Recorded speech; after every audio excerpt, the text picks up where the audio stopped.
बिस्मिल्लाहिर्रहमानिर्रहीम। नाज़रीन अस्सलाम वालेकुम, मैं हूँ इमरान वसीम। नाज़रीन, वही हुआ जिस बात का डर था या फिर जिस खदशे का इजहार किया जा रहा था।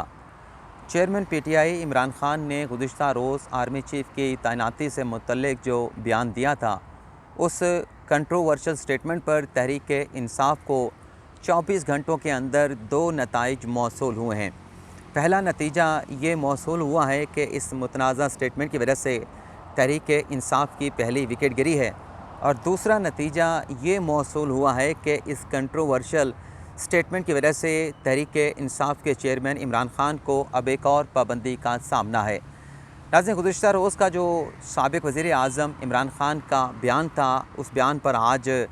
DGISPR की जानिब से अलामिया जारी किया गया,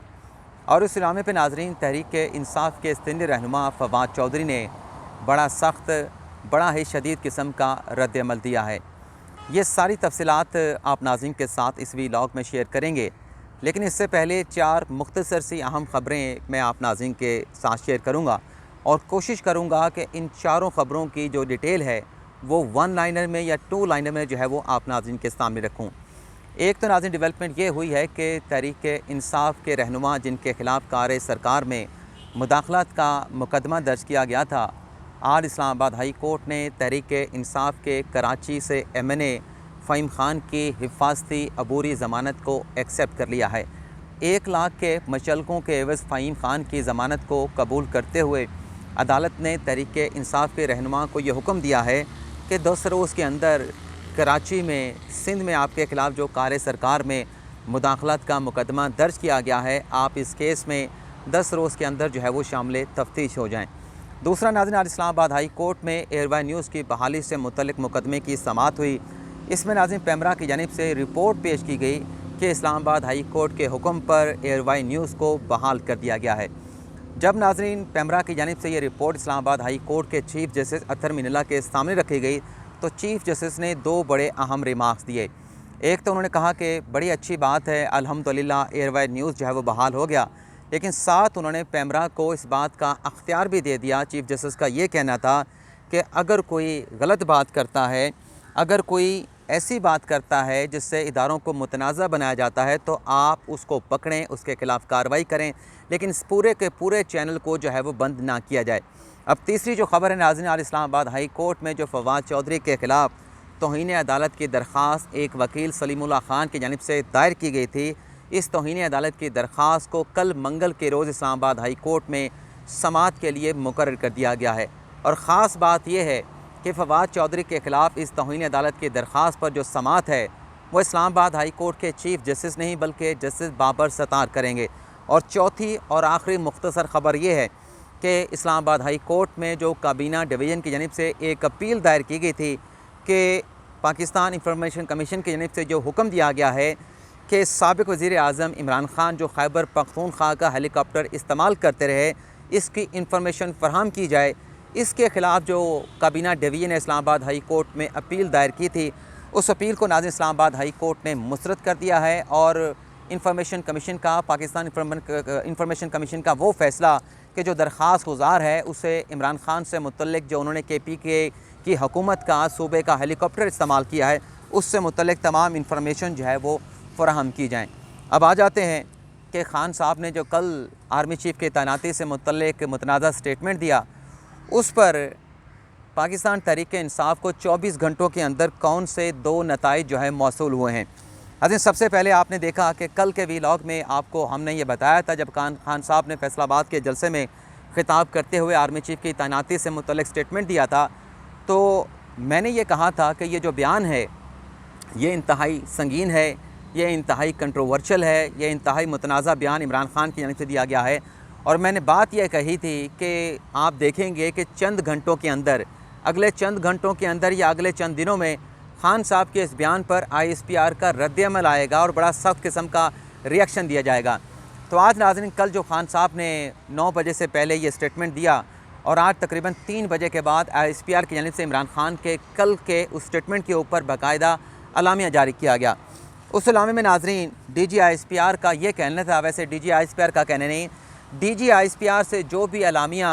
जो भी प्रेस रिलीज़ जारी होती है, वो आर्मी चीफ जनरल कमर जवेद बाजवा के अल्फाज होते हैं, वो पूरी फ़ौज के अल्फाज होते हैं। उस इलामे में नाज़रीन ये कहा गया कि इमरान खान ने जो स्टेटमेंट दिया, चेयरमैन PTI का लफ्ज़ इस्तेमाल किया गया कि पाकिस्तान तहरीक इंसाफ के जो चेयरमैन हैं उन्होंने जो मुतनाज़ा स्टेटमेंट दिया, उस कंट्रोवर्शियल स्टेटमेंट के ज़रिए जो फ़ौज की आला क़यादत है उसको मुतनाज़ा बनाने की कोशिश की गई। और ये जो खान साहब का स्टेटमेंट है, चेयरमैन PTI का स्टेटमेंट है, इस स्टेटमेंट को लेके फ़ौज के अंदर, टॉप रैंक्स के अंदर, पूरी फ़ौज के अंदर जो है वो शदीद गम व गुस्सा पाया जाता है। और जो खान साहब ने कल के स्टेटमेंट में फ़ौज की अहलियत, मुहब्ब वतन से मुतल्लिक़ बात की थी, उससे मुतल्लिक़ भी इस इलामे में ये कहा गया है कि फ़ौज जो है वो मुल्क के लिए कुर्बानियाँ दे रही है, फ़ौज जो है वो सैलाब मुतासरीन की मदद कर रही है। और साथ ये कहा गया कि जो फ़ौज के अफसरान की अहलियत है या फिर उनकी जो हुब्बुल वतनी है वो दहाइयों पे मुहित है, तो इसे क्वेश्चन नहीं किया जा सकता।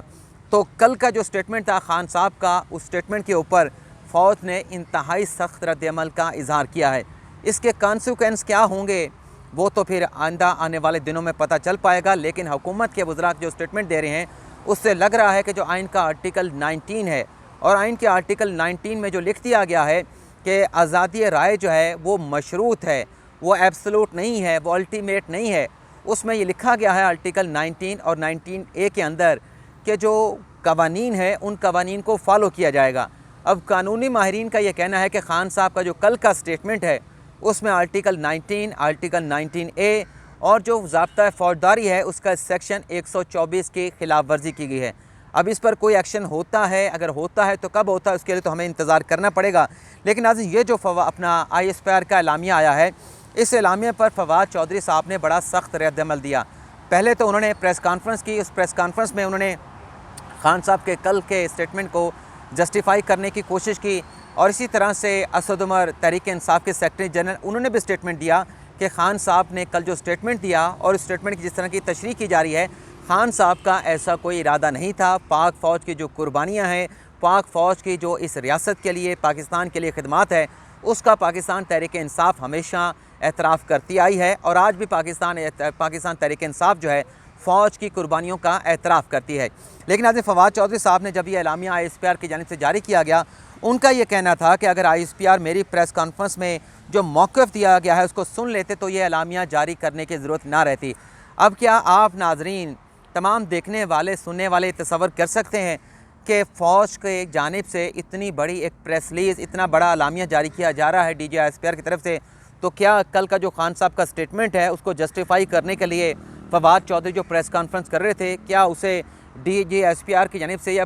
ISPR के पूरे डिपार्टमेंट की जानिब से इग्नोर किया गया होगा, उसको नहीं सुना गया होगा? लेकिन फवाद चौधरी साहब ये कहते हैं कि अगर मेरी प्रेस कॉन्फ्रेंस को सुन लेते तो ये एलामिया जारी करने की ज़रूरत पेश ना आती। और साथ में उन्होंने ये कहा कि मज़ीद जो बातें हैं, आज इमरान खान साहब जो हैं वो दुनिया न्यूज़ के जो एंकर हैं कामरान खान को उन्होंने एक इंटरव्यू दिया है। इमरान खान साहब के इस इंटरव्यू से बहुत सारी बातें जो कि मुतनाज़ा स्टेटमेंट से मुतल्लिक़ कही जा रही हैं, सियाक़ो सबाक़ से हट के बातें की जा रही हैं। खान साहब अपने इस इंटरव्यू में बहुत सारी बातों को क्लियर कर देंगे। अच्छा, ये उम्मीद लगाई पाकिस्तान तहरीक इंसाफ की क़यादत ने, फवाद चौधरी ने, तहरीक इंसाफ के रहनुमाओं ने, हो सकता है इमरान खान साहब ने उम्मीद लगाई हो कि कामरान खान के इस इंटरव्यू के ज़रिए वो अपनी पोजीशन को क्लियर करेंगे। लेकिन नाज़रीन, इन तमाम उम्मीदों पर उस वक्त पानी फिर गया जब कामरान खान, जिन्होंने इमरान खान साहब का इंटरव्यू किया, उन्होंने ट्विटर पर एक ट्वीट करके ये कहा कि खान साहब का ये जो इंटरव्यू है जो कि तय हुआ था, ये इंटरव्यू आज नशर नहीं होगा। अब कामरान खान साहब अपने ट्वीट में क्या कहते हैं वो भी आपको पढ़ के सुना के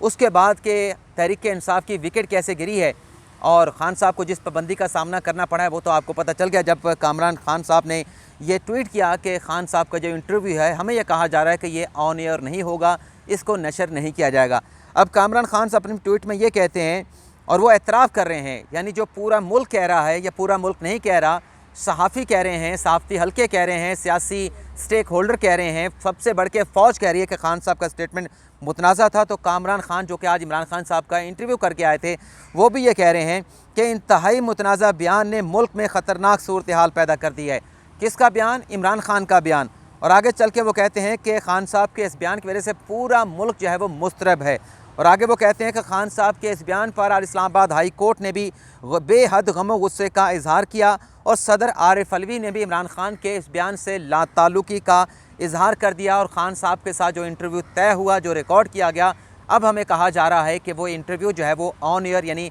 नशर की नहीं किया जाएगा। तो ये ख़ान साहब को अपने इस मुतनाज़ा स्टेटमेंट की वजह से पाबंदी का सामना करना पड़ा है। आगे कितनी पाबंदियों का, कितनी मुश्किलात का या कानूनी कार्रवाइयों का सामना करना पड़ेगा, इस हवाले से फ़िलहाल तो कुछ नहीं कहा जा सकता। लेकिन ख़ान साहब की विकेट जो गिरी है उससे मुतल्लिक़ भी आपको बता दें कि आज सदर मुमलिकत आरिफ अलवी, जो कि इमरान ख़ान साहब के एक तरह से अपॉइंटी हैं, इमरान ख़ान साहब ने उन्हें सदर मुमलिकत के लिए रिकमेंड किया था। पाकिस्तान तहरीक इंसाफ के MNA रह चुके हैं, सेनेटर रह चुके हैं। तहरीक इंसाफ ने उन्हें सदर मुमलिकत बनाया। आज वो सदर मुमलिकत के ओहदे पर फाइज़ हैं। तो आज जब सहाफ़ियों के साथ उनकी मुलाकात हुई तो सहाफ़ियों ने उनसे पूछा कि ख़ान साहब ने कल जो आर्मी चीफ़ की तैनाती से मुतल्लिक़ स्टेटमेंट दिया है उस पर आप क्या कहेंगे। तो ख़ान साहब के स्टेटमेंट पर उन्होंने ये बयान दिया कि इमरान ख़ान अपने बयान की ख़ुद वजाहत करेंगे। यानी सदर आरिफ अलवी साहब ने ख़ान साहब के इस स्टेटमेंट का ना दिफा किया, ना इसकी मुखालफत की, लेकिन लाताल्लुक़ी का इजहार कर दिया। लेकिन साथ ही उन्होंने ये भी कहा कि इस वक्त मुल्क में जो सूरत हाल है, हुकूमत जो अपोजिशन एक दूसरे के आमने सामने है, इस तमाम जो सूरत हाल है, जो टेंस सूरत हाल है, इसको करटेल करने के लिए, इसका हल निकालने के लिए वो पसे पर्दा मफाहमत की कोशिशें कर रहे हैं और इन मफाहमतों की कोशिशों का जल्द जो है कोई नतीजा जो है वो सामने आएगा। लेकिन बहरहाल सूरत हाल काफ़ी संगीन हो चुकी है और लग ऐसा रहा है कि फ़ौज और इमरान ख़ान जो है इस मामले पे एक दूसरे के आमने सामने आ चुके हैं और ये बात श्योर है कि फ़ौज इस बात को स्पेयर नहीं करेगी। फ़ौज इस बात पे जो है वो सरेंडर नहीं करेगी, इससे बैक स्टेप नहीं करेगी और इस पे अब देखते हैं कि तहरीक इंसाफ आइंदा आने वाले दिनों में क्या हिकमत अमली अपनाती है। लेकिन हमारे सामने एक मिसाल मौजूद है कि शहबाज़ गिल ने जब फ़ौज से मुतल्लिक़ इसी तरह का स्टेटमेंट दिया था और अब ये कहा जा रहा है कि जो शहबाज़ गिल का स्टेटमेंट था वो दरअसल ख़ान साहब की यही सोच थी जिसका उन्होंने कल फैसलाबाद के जलसे में अपनी तकरीर में इजहार किया। अब देखना ये होगा कि फवाद चौधरी ने, शहबाज़ गिल ने जब स्टेटमेंट दिया था, गलती से फवाद चौधरी का नाम ले लिया तो उसका पहले तो दिफा किया गया, लेकिन बाद में शहबाज़ गिल के उस स्टेटमेंट से तहरीक इंसाफ की तकरीबन जो टॉप ग्रास की क़यादत है, जो टॉप लीडरशिप है, उन्होंने लाताल्लुक़ी का इजहार कर दिया था। अब ये जो ख़ान साहब ने स्टेटमेंट दिया है इस पर जैसा कि सदर मुमलिकत आरिफ अलवी साहब ने लाताल्लुक़ी का इजहार कर दिया, अब ये सवाल उठाया जा रहा है कि चौधरी परवेज़ इलाही साहब पंजाब के वज़ीर आला, जो कि इस्टेब्लिशमेंट के बड़े करीबी समझे जाते हैं, इस्टेब्लिशमेंट का बड़ा एहतराम करते हैं, इस्टेब्लिशमेंट के दिल में उनका भी बड़ा एहतराम है, क्या वो भी जिस तरीके से उन्होंने परवेज़ इलाही साहब ने शहबाज़ गिल के स्टेटमेंट से लाताल्लुक़ी का इजहार किया था, वो कब इमरान ख़ान के स्टेटमेंट से लाताल्लुक़ी का इजहार करते हैं या फिर वो खामोशी जो है वो अख्तियार करेंगे। ये नाज़रीन आज का हमारा व्लॉग, उम्मीद करते हैं कि आपको पसंद आया होगा। अल्लाह ताला हम सब का हामी नासिर हो। अपनी दुआओं में याद रखिएगा। अल्लाह हाफ़िज़।